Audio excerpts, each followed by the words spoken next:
learn from the lady. Proverbs 31, 10 to 12. A wife of noble character, who can find? She is worth far more than rubies. Her husband has full confidence in her and lacks nothing of value. She brings him good, not harm, all the days of her life. Ito ang description ng isang butihing ina sa kanyang anak na lalaki sa pagpili at panunuri ng kanyang mapapangasawang babae.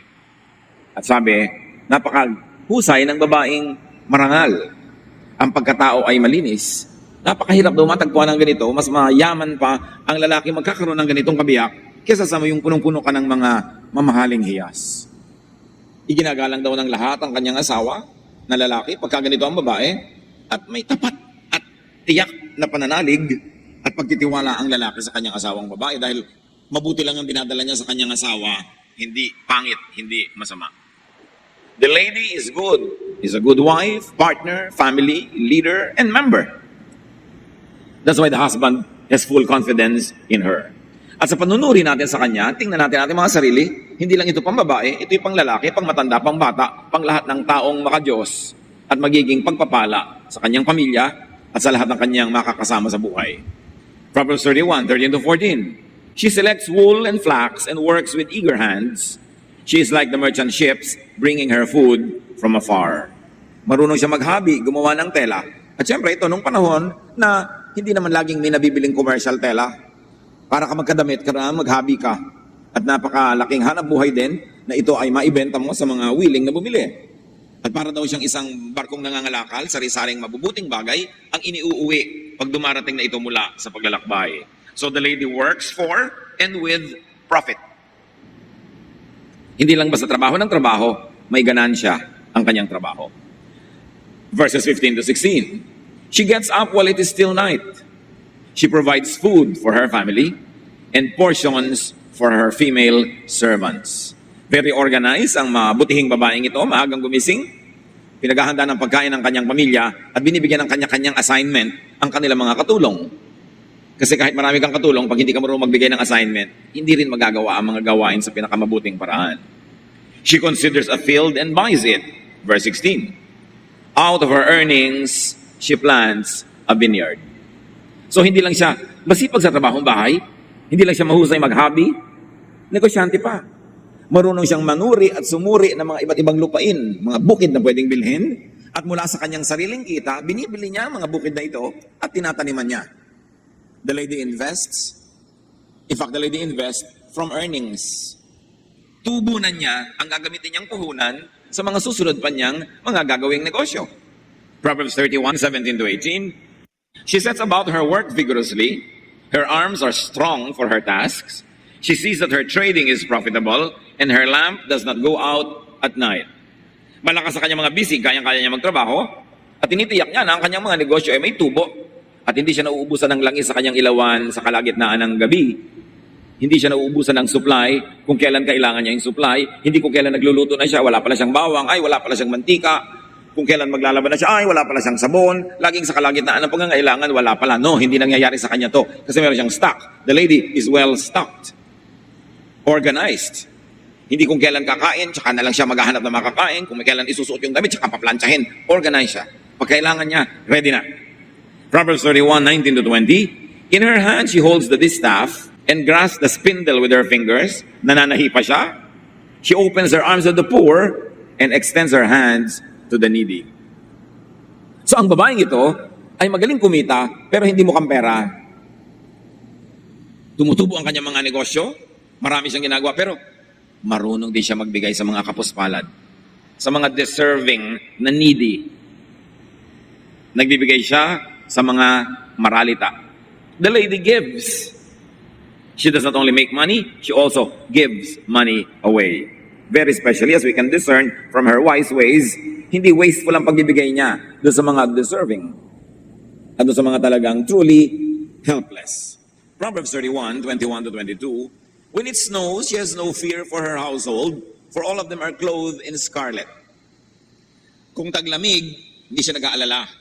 Kasi ang lahat ng miyembro ng kanyang pamilya, may mga jacket, may mga pangginaw, may mga raincoat, kumpleto sila sa gamit, kung ano ang hinihingi ng klima. She makes coverings for her bed. and she is clothed in fine linen and purple. Hindi lang siya, dahil negosyante at busy, ay mukhang tiriringgay at miserable. Magaganda ang kanyang mga kasuotan, pinakamapipinong lino ang ginagamit niya, magagandang kulay na pangmayaman, at pati mga kama niya may mga pangtakip na magaganda. Nakakaanyayang humiga at magpahinga sa kanyang higaan. The lady enjoys comfort, beauty, and refinement. Of course, which in turn inspires creativity and fruitfulness, which again brings money. So it's cyclical. Pinaliligiran niya ang kanyang sarili at ang kanyang sambahayan ng mga magaganda, masasarap, may inam na bagay. At dahil doon, napapanatag ang kanilang loob, nakakatulog silang mabuti kung matutulog, kumakain silang mabuti kung kakain, na-inspire tuloy sila na lalong maging masipag, lalong maging productive. At dahil payapa ang pag-andar ng kanilang sambahayan, they are not always running to solve a crisis. Organized kasi, may oras silang magpahinga, may oras silang mag-isip, at lalo silang tumatalino, kaya lalo silang nakakagawa ng pagkakaperahan. Organized. Paano ka makakapag-isip ng mga magagandang paraan ng pagkakakitaan kung napaka-miserable ng every minute mo? You are trying to escape every moment of danger or risk or emergency. Kailangan organized. So you have enough time to rest, and at rest, you are inspired to be creative, and it is creativity that creates wealth. Yung kagandahan ng paligid, hindi yan luho. Pag maganda ang kapaligiran, lalong yumayaman ang iyong isip, lalo kang nakakapagpayaman sa iyong mga ginagawa. Cyclical yan. Pagka naliligiran ka ng misery, ng baho, ng kapangitan, ng gulo, ng disorganization, anong inspirasyon ng makakuha ng iyong isip para iangat ang iyong buhay when you are busy just trying to survive? Kaya nakikita natin yung cycles of everyday life, nasa plato ng pag-uusap ng mga ito.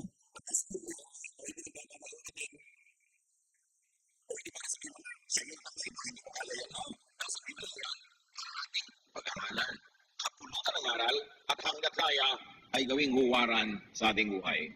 Proverbs 31:23. Her husband is respected at the city gate, where she takes his seat among the elders of the land. Palibhasa, matino ang asawang babae, iginagalang ng lahat ang lalaki. Siyempre, kung yung asawang babae hindi matino, nababawasan tuloy yung dignity ng asawa niyang lalaki. Ganon din naman yung baligtarin mo. Pagka hindi matino yung lalaki, pati yung dignity ng babae, nakakaladkad pababa. Minsan, ang husay-husay ng babae, isang school teacher, ang ayos-ayos, tapos yung asawa, lasenggo, nagwawala doon sa labas ng gate ng school. Di siyempre, papababa niyo yung dignity ng kanyang asawa. Pero ito, iginagalang. Sabi, ang husay ng babae na asawa niya, ang husay ng husband niya. Kaya tuloy ikaw ay napapaangat. So the lady helps make the family respectable and distinguished. Minsan ang tinutuno ng mga magulang, tapos yung anak, lahat ng gulo, sinalihan, lahat ng problema, kasangkot. O kaya yung anak nagpapakatino, yung magulang naman, pinahampas-hampas sa lahat ng kanto ang kanilang buhay. So anong nangyayari? Kailangan ng pamilya nagtutulungan. Inaangat ninyo ang kalagayan ng inyong pamilya, hindi yung kayong pabigat at nagpapababa dito. She makes linen garments and sells them, and supplies the merchants with sashes. She is clothed with strength and dignity. She can laugh at the days to come. Lagi siyang may negosyo. Sinusuplayan niya ang mga tao. So, ibig sabihin niyan, honest siya. Maganda ang product niya kasi may bumibili ulit. Hindi siya nang 1, 2, 3 na basta naisahan ka lang, tinakbuhan ka na, wala na siyempre repeat business yun. Pagka hindi nasisiyahan ang iyong customer. Kaya sabi, nababalutan siya, nadadamitan siya ng lakas, no? At dignidad. Kaya niyang pagtawanan ang mga darating na araw. Enrollment ng anak ko next June? Ang dami kong pang-enroll. Ganon? Hindi yung, June na naman. Ay, magkakasakit ang nanay ko, ang magulang ko. Meron akong inipon para dyan. O, ibinili ko sila ng insurance. Baka bumaha, mababasa ang furniture. Palitan, may pampalit. She can laugh at the days to come. Darating ang panahon, tatanda ako, magkakasakit, may pang-hospital, may pambayad ng caregiver. She can laugh at the days to come. Hindi ito inilagay sa Biblia para mang-inggit o para sabihin natin, imposible. Inilagay yan dyan dahil posible. Siguro, hindi naman lahat ng katangiang ito may iipon sa isang tao lang. Pero at least baka 80% ka man lang, edi magandang score na yon. The lady has maximum preparation for and protection from troubling needs.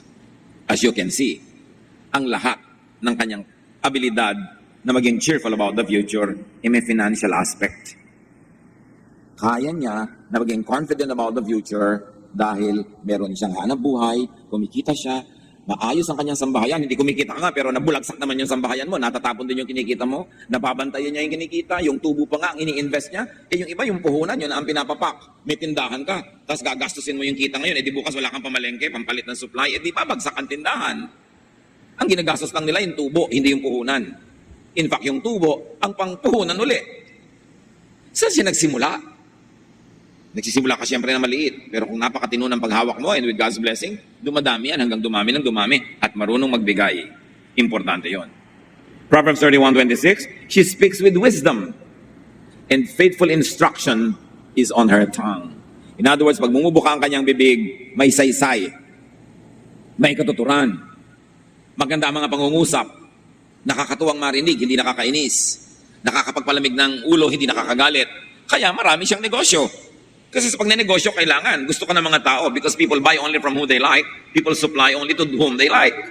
Eh kung hindi ka nakakatuwa, nakakainis ka, lalayuan ka ng tao, paano ka magnenegosyo? Paano ka magkakapera? So, mahusay siya magsalita.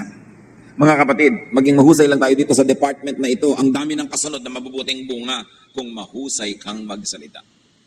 Hindi pag nagsasalita ka na iinis sa'yo yung kausap mo, at yung taong ikinukwento mo, pag nabalita niya yung kwento mo, maiinis din siya sa'yo, liliit ang yung mundo, kukunti ng kukunti ang magiging customer mo at tutulong sa'yo, kaya mahirap umunlad sa pagsasalita. The lady speaks wisely. And it is a very sound business investment to speak well. Because people help those that they like. So are we likable when we speak? Ang ending ba, nagugustuhan tayo o naaayawan ng kapwa? Importanteng pinag-uusapan natin ang mga ganyang bagay if we like to be able to laugh at the days to come. Proverbs 31:27, she watches over the affairs of her household and does not eat the bread of idleness. Aba, maraming tao, babae man o lalaki, they really watch over the affairs of other people's households. Itong babaeng ito, palibhas at matino, binabantayan niya ang nangyayari sa kanyang sambahayan. Pero meron naman, walang ginabangan kundi kung anong nangyayari sa kapitbahay. Ano nangyayari sa buhay ng may buhay? Pagkakapirahan ba yun? Matutuwa ba tayo, ang mga tao sa atin kung ganun tayo? Sabi, hindi siya tamad kahit kailan. Lagi siyang may ginagawa. Lagi siyang may ginagawa. Either kumikita, gumagastos, o nagpapahinga. Siyempre, kasama sa mabuting buhay, gumagastos ka rin. Ang sarap naman ng pera, nararamdaman mo lang pag ginagastos mo eh. Kaya mga sobrang mahilig mag-ipit, may pera naman, nakaipit ang nakaipit. Anong ligayang mga mapapala mong tinititigan mo yung mga nakasalansan mong mga pera na pag na-demonetize pa, nakalimutan mo, biglang wala ng value. Yung pera mo palang itinago, meron pang nakalagay na bagong lipunan. Ang dami nga, pero ano ngayon, saysay. Masarap lang ang pera pag dumudulas palabas. Kaya dapat, marunong kang magpadulas palabas kung marunong kang magpapasok. Dapat kumikita ka, gumagastos ka. Kumisan meron kang perang nakaipit sa wallet mo, pag pala itinulong mo sa isang tao o ibinigay mo, biglang magkakagamot na siya, makakapag-enroll na siya, sasaya na siya, pero hindi mo ibinigay, hindi siya sumaya, hindi siya nakapag-enroll, pero nakaipit lang naman yung pera mo doon, walang ginagawa. The power of money is felt best when it is being spent, when it is being given away. Therefore, earn it so you can have something to spend or to give away. The lady manages her household well, and is not lazy. Bakit mahalaga sa important business practice na masaya ang bahay mo, organize ang bahay mo? Kasi kahit ang laki mong kumita sa labas, kung pag-uwi mo, sabog-sabog yung bahay, nawawala yung asawa mo, nawawala yung anak mo, ang gulo-gulo, bukas, puyat ka, hindi ka na rin makakapag-desisyon na mabuti, maapektuhan din negosyo mo. Para ang negosyo sa labas ay maging maunlad, maayos, kailangan maayos ang tahanan. Kasi doon ka nakatayo, doon ka nang gagaling, doon ka nakatindig. Pagka yun ay pag-ewang-gewang, pagka yun ay unstable, pagka yun ay troubled, your business will be affected. Your work will be affected. Your profession will be affected. Kaya ang matatalinong professionals, inuuna nilang ayusin ang kanilang sambahayan. Dahil mahirap mag-succeed sa labas kung ang gulo-gulo sa loob ng iyong pamilya. Her children arise and call her blessed. Her husband also, and he praises her. Nakita nyo? bago pa nauso ang women's liberation, ang feminism at kung ano-ano pa, itong babaeng ito, kumikita ng sarili niyang income. Hindi siya nakaasa sa asawa. Ngayon, kung ikaw naman ay walang income sa labas, pero naka-full time ka sa bahay, kaya naman nakakapagtrabaho yung asawa mo, kaya siya kumikita siya, kaya siya nakakapagnegosyo, kasi ikaw ang nagpapaandar ng bahay na inuuwian niya, kinakainan niya, pinagbibihisan niya, nililiguan niya. So kasali ka talaga sa kanyang negosyo. Hindi ka dekorasyon. Huwag mo sasabihin, housewife lang po ako, wala po akong trabaho. Walang trabaho. Hindi ba tubero ka kanina sa bahay mo? Hindi ba security guard ka? Hindi ba caregiver ka sa biyanan mo? Hindi ba nurse ka sa mga anak mo? At hindi ba kung ano-ano pa ang mga role mo sa iyong asawa? Hindi ka ba karpentero sa inyong bahay? Hindi ka ba manager? Hindi ka ba administrator? Ikaw na nga lahat yun. Tapos sasabihin mo, wala po akong trabaho, housewife only. Kaya pagka sinasabing mga ibang husband, hoy, akong kumikita. Sabi mo, oy, kung hindi ka kikita, kung bulagsak akong asawa, ha? Kung pag-uwi mo, walang ulam, walang pagkain, yung isusuot mo sa business meeting mo bukas, lukot-lukot, marumi, hindi ka makaka-attend. Huwag mong sabihin, nasa bahay lang ako. Kaya ka nakakapagtrabaho mabuti sa labas, inaayos ko ang bahay. Partnership talaga yan. Pero itong babaeng ito, hindi lang housewife, businesswoman, entrepreneur. Talagang suspecha ko, Pilipina to eh. Dahil ang galing kumita. Diba? Kung hindi nagtitinda ng mga makeup sa bahay-bahay, may sari-sari store, may mga pahulugan, gumagawa ng hamon, tosino, sari-sari. Pilipina talaga to. Ang galing-galing na babae. Kasi ang gagaling ng mga Pilipinas sa ganito. Salamat na lang mga Pilipino tayo, ang mga nanay natin, ang mga kabiyak, mga ate, ay mga Pilipinang mahuhusay. The lady is appreciated and celebrated by her family. Imagine, her children arise and call her blessed. Pagbangon ba ng anak nyo, sabihin, blessed ang nanay ko, thank you Lord. Oh, wala pa po bang breakfast? Ito na naman. Ganun naman sinasabi ng mga bata.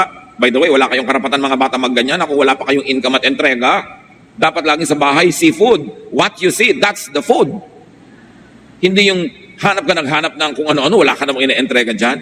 Pero pagising ng asawa niya, pagising ng mga anak, pinupuri siya agad. So niya, this is life. This is a very nice home. At hindi laging kailangang mayaman sa pera para maging ganon. Basta lang maayos. Yung lahat ng basic necessities are there and in place. May correct management. Masaya ang buhay pamilya. Everybody is inspired to come home. Pagka ang asawa ay ayaw pang umuwi, hindi pa umuwi kung hindi lasing. Ang mga anak ay ayaw umuwi kung hindi hating gabi na o umaga na, baka hindi attractive umuwi sa tahanan. So, dapat attractive.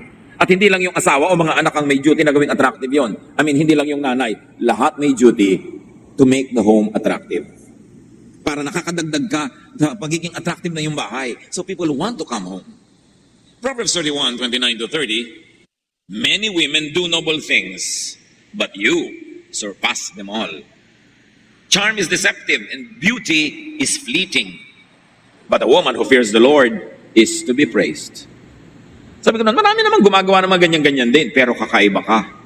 Nahihigitan mo silang lahat. Sabi, alam mo yung ganda, yung alindog?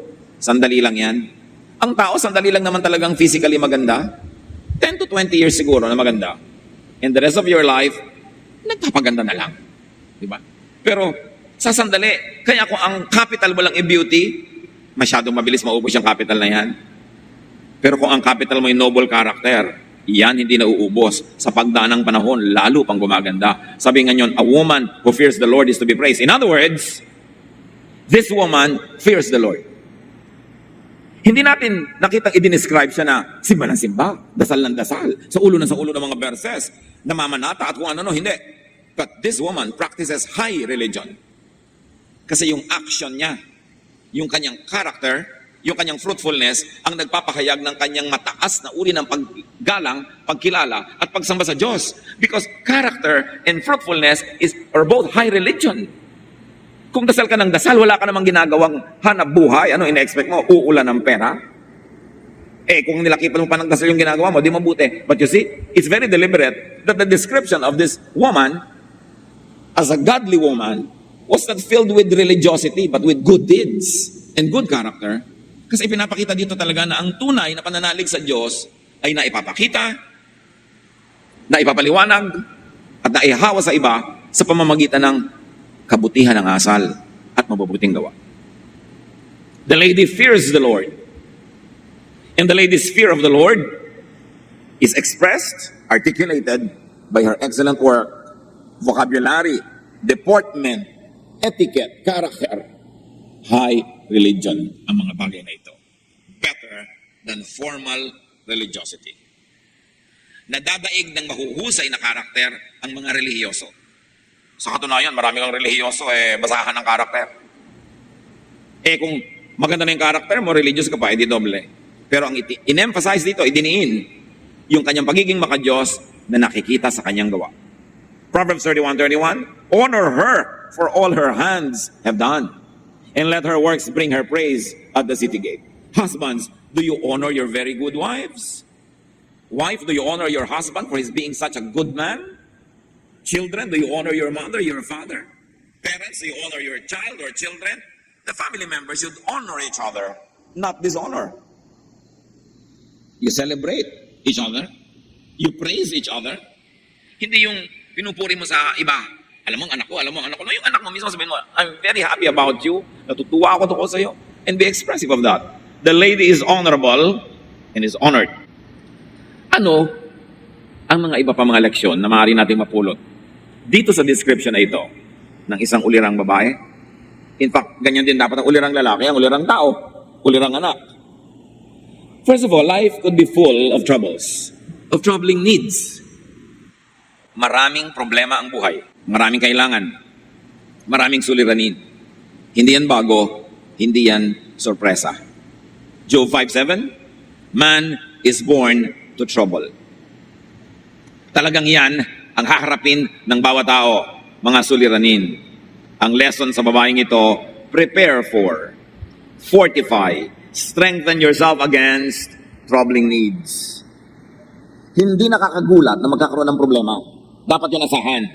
Ang nakakagulat ay wala kang paghahanda sa problema na siguradong darating. Yun ang nakakagulat. Huwag kang magulat na umuulan. Pag tag-ulan, ngayon kahit kaya umuulan ka lang. Ang nakakagulat ay ito.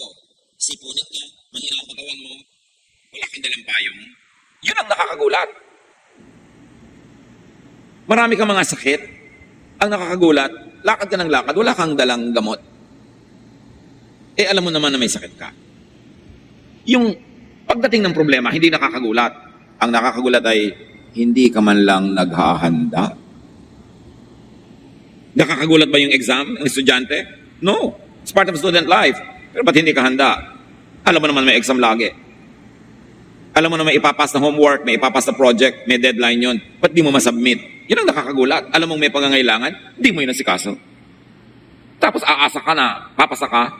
Yun ang malaking kabiguan sa buhay, mga kapatid. Umaasa kang umani, hindi mo tinanim. Magpapapray ka? Ipag-pray mo naman na gumaling ang baga ko. At tapos mong lunurin yan sa 3 anggatnam na alak. Matapos mong puyatin ang sarili mo araw-araw. Ubusin ang sarili mo, ang pera mo sa mga walang kwentang pagkain. At matapos kang manigarilyo ng manigarilyo, ipagpe-pray ko na gumaling ka. Alam mo ba na ang prayer ay pag-ani ng itinanim? Pag hindi mo itinanim, kahit mangisay ka ng kape-pray, hindi mangyayari yun. Kasi sabi, you harvest what you plant. Inaani ang itinanim. Akala nung iba, ang prayer magic. Na pag nag-pray ka, mababaliwala na yung katotohanan na pinabayaan niya ang kalusugan niya at magically gagaling siya. No. May sakit ka ngayon, pinabayaan mo nung nakaraang taon, nagpe-pray kang gumaling ka, well, magtanim ka ngayon ng kabutihan sa iyong katawan, magsimula kang magpagamot, kumain ng masarap, masustansya, magpahinga, tanggalin mo yung mga bisyo, at baka next year gumaling ka. Pero huwag mong asahan ngayon, nag-pray tayo, gagaling ka. Magic ang tawag doon. Pero yung, sabihin mo, ipagpray mo naman na pumasa ako sa exam. Nag-aral ka ba? Hindi. Hindi sasayangin mo oras ko pananalangin. Ipanalangin mo naman, magkapera ako sa pangangailangan ko next month. May itinanim ka ba? May pinautang ka ba? May negosyo ka ba? Naghanap buhay ka ba? Umi-expect ka ba ng sweldo? Wala. Bakit ka di papanalangin magkapera?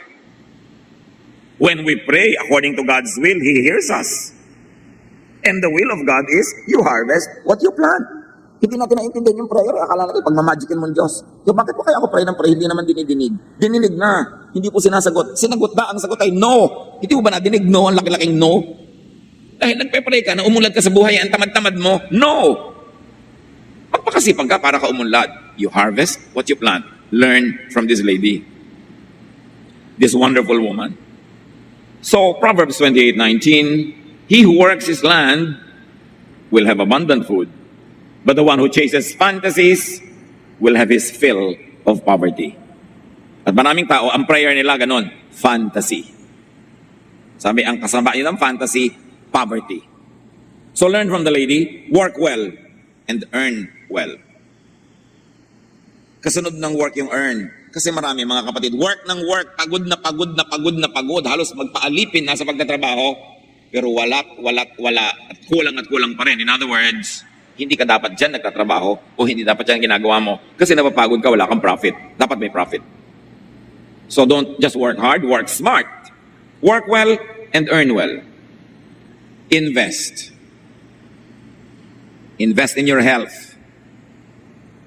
O tanim ka ng tanim ng artificially colored food sa iyong katawan. Tanim ka ng tanim ng mga pagkain may mga preservatives. Tanim ka ng tanim ng mga may mga sari-sari mga ingredients na unnatural and even bad for the body. Anong aanihin mo 3 months from now, 6 months from now?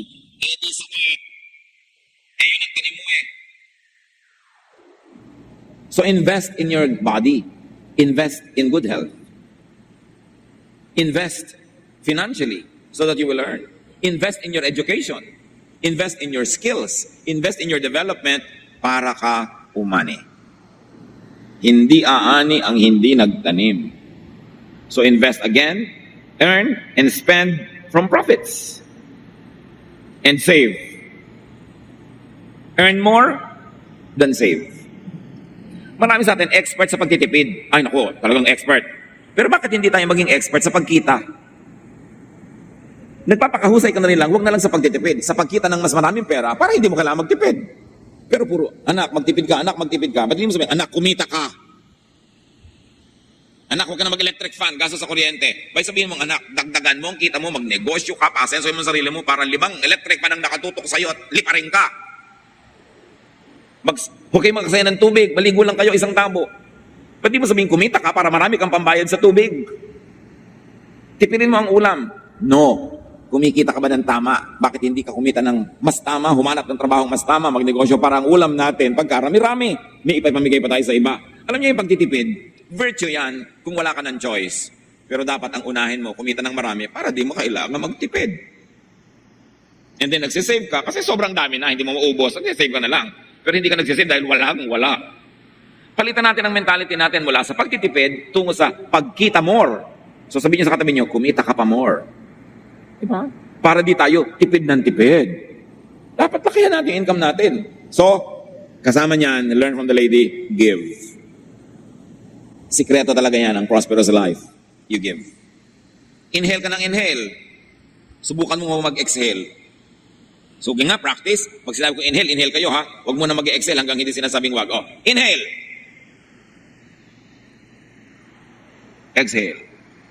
Ganon. So, pag may pumasok, may ibibigay ka rin palabas. Kailangan marunong ka magbigay. Kasi kung hindi ka mag-exhale, sasabog ka. Mamamatay ka. Ganon din. Pag nakakatanggap tayo, bigay. May nagregalo sa'yo, may ibibigay ka. May nagregalo sa'yo ng isang bagong damit. Kung hindi man yun ibibigay mo sa iba, pipili ka ng mga ibang damit mo na nagugustuhan ng kung sinong kilala mo, ibigay mo. Pag may pumasok, may lalabas. Para fresh ang flow, ang cycle of blessings. The circle of life. Another learning from the lady, make and keep a happy family. Yan ang tunay na kayamanan. Sa mga dahilan na ipaliwanag na natin. Because enjoyment and stability in the home makes you more creative, makes you more fruitful. And learn from the lady, enjoy. Ang laki-laki ng kita mo, tapos mukha kang basahan. Hindi ka mamustura, magbihis. Pag nagpupulbos ka, lata na yung nakukuha nung espongha mo, wala nang pulbos. Bubili ka na ng bago, may pambili ka. Diba? May pagkain kayo, sarapan.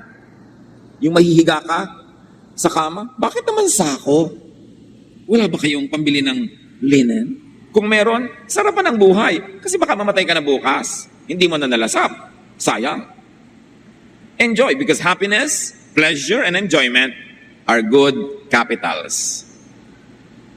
Magandang puhunan yon yung masaya ka, maginawa ka, ang ganda ng disposition mo, nasasalo mo lahat ng lumilipad na pera sa paligid, kasi masaya ka. Kasi nilalapitan ka ng pera, kasi ayaw din naman ng pera lumapit sa mga malulungkot.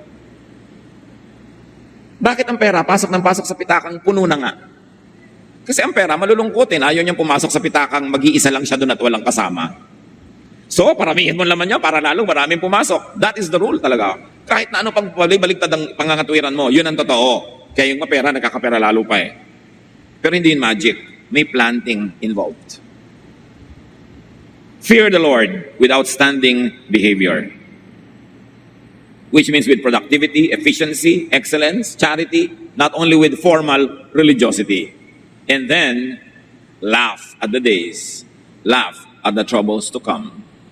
Do not fear the future when you planted in the past.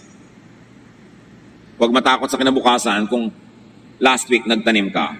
Galatians 6:7, a man reaps what he sows. Kung anong tanim ay ani. So, plant what you want to harvest. You want to have friends? Be friendly. Invest in friendship. You want income? Magtrabaho ka o mamuhunan o magnegosyo.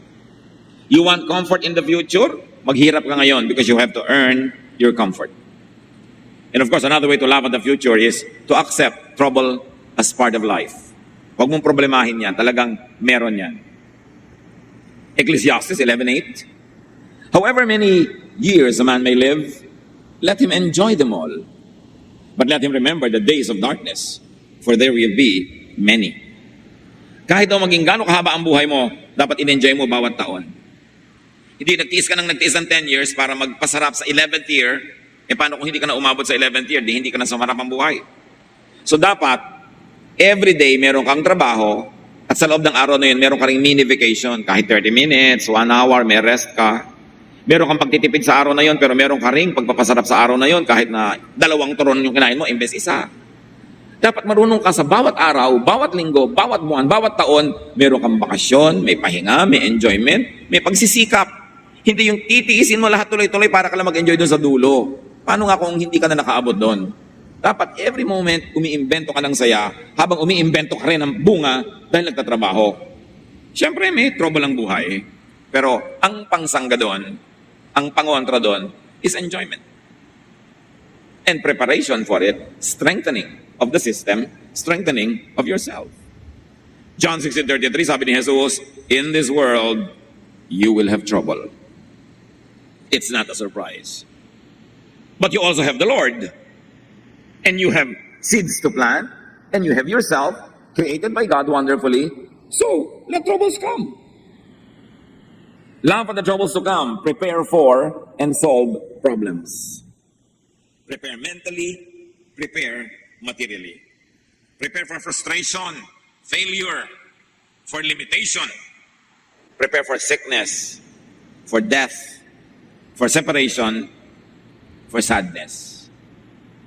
Pag mahal na mahal mo isang bagay, ihanda mo ang iyong loob na one of these days, pwedeng mawala yun. Para hindi ka attached na attached. At hindi ka sobrang mai-imbalance kung nawala nga. Mag-practice. Kaya sabi ni Solomon, it's better to go to a house of mourning than to a house of feasting. Mas mainam daw pumunta sa mga nakikiramay, sa mga patay, sa mga lamay kaysa sa party kasi ipapractice ka sa kalungkutan at naalala mong yes, may kamatayan. At pwedeng dumating yan kahit kailan, kaya dapat handa ka sa kamatayan mo at sa kamatayan ng mga mahal mo sa buhay. Dapat handa tayo doon kasi hindi yun surprise. Matthew 7:7-8, sabi ni Jesus, ask and it will be given to you, seek and you will find, knock and the door will be open to you. For everyone who asks, receives. He who seeks, finds. And to him who knocks, the door will be open. The lesson is do not be passive. Huwag mo lang antayin. You ask, you seek, you knock. Hindi ibig sabihin, naghihintay ka lang, nalaglagan ka, nakusa ng biyaya. Learn, master how to ask, to seek, and to knock. Sabi ng iba, strike the iron while it is hot. Alam niyo yung mga panday, pinapainit nila ang bakal at pag nagbabaga yon, malambot yon, pinupukpok nila para mapasunod nila kung anong korte ang gusto nilang gawin sa bakal. So, strike the iron while it's hot. But, what happens if it's not hot? You make it hot by striking. Habang maganda ang panahon, gumawa ka ng mga bagay. Pero kung ang tagal na hindi maganda ang panahon, pagandahin mo. Imbentuhin mo ang paraan para merong mangyari. Huwag ka lang tumunganga. Laugh at the troubles to come, which means accept non-problems. Di ba accept problems? Accept lalo yung non-problems. And what are non-problems? Issues that have no solution ever. Issues that have no solution yet. Accept. Ganito ugali ng asawa ko. May solution ba? Wala. Well, accept it. Problema ko po yan. Meron ba solusyon? Wala nga po. Hindi problema. Kasi ang problema may solusyon. Pag walang solusyon, hindi yan problema. Tanggapin mo na lang, huwag mong problemahin para tahimik ang buhay. May mga bagay na hindi mo mabago, di tanggapin mo, ang baguhin mo, yung ugali mo, yung asal mo, yung pananaw mo, para magtagpo kayo ng bagay na hindi mabago-bago. Di ikaw magbago, di tuloy ang buhay. Marami tayong pinoproblema na hindi naman problema eh. Pinoproblema pa na iba yung end of the world. Naku, pinoproblema ko pa yung end of the world. Mapipigil mo ba? Hindi po. Ma-advance mo ba? Hindi po. Madadali mo ba? Hindi po. So may solusyon ba? Wala po. Hindi problema. Ang definition ng problema, may solusyon na katapat. Hinahanap mo lang. Pero kung wala talagang solusyon, hindi yung problema. It's a fact of life. Accept it. Live with it. Ecclesiastes 1:15. Whatever is twisted cannot be straightened. Whatever is lacking cannot be counted. Kung talagang liko yan, huwag mong patayin ang sarili mo katutuwid kasi hindi mo natutuwid. May mga bagay na dapat tanggapin. Lalo ang mga likas na ugali ng tao. Na kahit idaan mo sa makina, ibilad mo, ikula mo, tantarin mo, sementohan mo, weldingan mo siya, ayaw magbago, likas na yon. Tanggapin mo na. Ang kausap natin dito, hindi yung may ugali, ay yung tatanggap. Pero kung may ugali, ikaw yung may katawan, pilitin mong ayusin ang sarili mo. Kasi ikaw makakaayos ang sarili mo para hindi ka naman salot sa kapwa. Pero kung salot ang kapatid mo, salot ang nanay mo, salot ang anak mo, ay wala talagang magawa, tanggapin mo na lang. Because whatever is twisted cannot be straightened. Papagurin mo lang ang sarili mo. At yung wala, please wag bilangin. Kasi nga wala eh. Masaya sana ako mga anak kung nandito ang atin nyo, pero 7 lang kayo, 8 kayo. Nanay, 7 na nga kami, wala nga siya. Anong gusto nyo gawin? Humagulgul tayo lahat. O cry tayo dahil wala si ate. Nandito na nga kami eh. Ba't hindi nahanap niya yung wala? Lulong ko tuloy kayo. Kung nakanapin yung wala, lalo din yung makayang ilagay doon, mapapagod lang kayo, lulungkot lang kayo. Do what you can. Accept what you cannot do or change. If it is a problem, it is a solution. If it has no solution, then it is not a problem. Accept it. Live with it. How can you laugh at troubles to come? Enjoy as much as possible in spite of, because of troubles. Huwag niyo hayaan na isang suliraning ay bumaliwala at magtakip, maglambong ng dilim sa maraming magagandang bagay naman. Keep it where it belongs. Yung frustration, kung maliit, hayaang maliit, huwag hayaan na yung ibang mga bagay na dapat ipagdiwang, ipinagluluksa tuloy dahil lang sa isang bagay na hindi mo gusto. Tanggapin anuman ang dumarating sa buhay, matapos mong nagawa ang kaya mong gawin para ito ayusin, tanggapin na. Job 2:10, shall we accept good from God and not trouble? Obvious ang sagot. Yes, we accept everything that God allows to happen in our lives. And then we live with it. We try to enjoy in spite of troubles. In fact, because of troubles, we invent enjoyment para mabalance ang ating buhay. Even in deserts of trouble, make and enjoy pocket gardens of relief. Kaya mas miserable ang buhay, mas dapat umimbento ng kasiyahan, ng kapayapaan, kahit saglit, kahit tahimik, kahit konti, para may pangontra.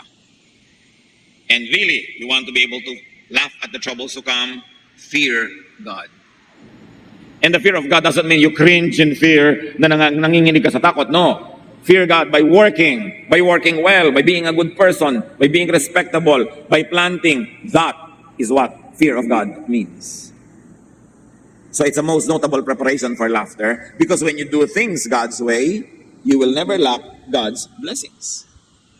Ecclesiastes 12:13, fear God and keep His commandments, for this is the whole duty of man. Meron lang isang babala, mga kapatid. Tiyakin ninyo na ang commandment na sinusunod nyo ay commandment talaga ng Diyos at hindi commandment lang ng religion. Kasi maraming iniimbentong commandment at mga rules and regulations ng religion na hindi naman galing sa Diyos, galing lang sa religious leaders.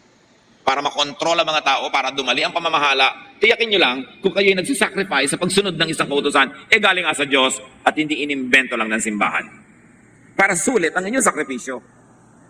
And God is so good, God is so kind, napaka-konti at minimum, very minimal, ang kanya mga ibinibigay na commands, ang daming ibinigay sa atin na freedom, laya, instruction, teaching, so that we can have a full life. As sabi ni Lord, I came that they might have life and have it to the full. I came to give you rest. Yan ang ibinibigay sa atin ng Diyos. Pag hindi restful, hindi yan galing kay Jesus. Kaya suriin kung anong pinagpakahirapang sundin, baka naman hindi naman pala kailangan, utos lang ng iba na naka-costume ng religion. Dapat suriin yan. Fear God. And what is God's purest law? Natural law. Because God is the creator of nature. That's why physics is the purest science. Kahit anong gawin mo, may gravity, may velocity. Kahit anong gawin mo, mayroong mga rules na hindi maiiba kasi Diyos ang naglagay doon. And one of the basic rules is that of agriculture. You harvest what you plant. So learn from the lady, not the lazy. Isang letra lang ang maiba dyan, ibang-iba na ang buhay nyo, ha? Learn from that lady of Proverbs 31, not from the lazy. Proverbs 12:24, diligent hands will rule, but laziness ends in slave labor. Kaya kaalipin ngayon, siguro tamad ka kahapon, o tamad ang iyong magulang, o tamad ang iyong lolo't lola, namana mo tuloy ang pagkaalipin. Kasi sabi, ang masipag, siya ang nagwalagi. Ang masipag, siya ang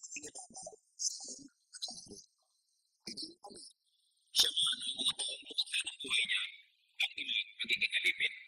Malinaw yan. Sa Biblia ang gagaling. Pagsisikap, sipag, creativity, talent, excellence, yan ang nagpapalaya sa atin mula sa slavery. Slavery to poverty, slavery to other people. What will set you free is fear of God, which means diligence, hard work, creativity, excellence. When you do this, you can laugh at the days to come like this very special lady. Dear God, teach us. Turuan niyo kami personally, paano i-apply ang mga ito sa mga realidad ng aming buhay. At para sa ganon, ang iyong mga salita ay magbunga sa amin ng financial freedom, ng social freedom, even political freedom from the influence of people who control our lives. Teach us to deserve what we desire. Teach us to plant what we like to harvest. Pagbulay-bulayan natin sumandali, pagpalain tayo ng Panginoon.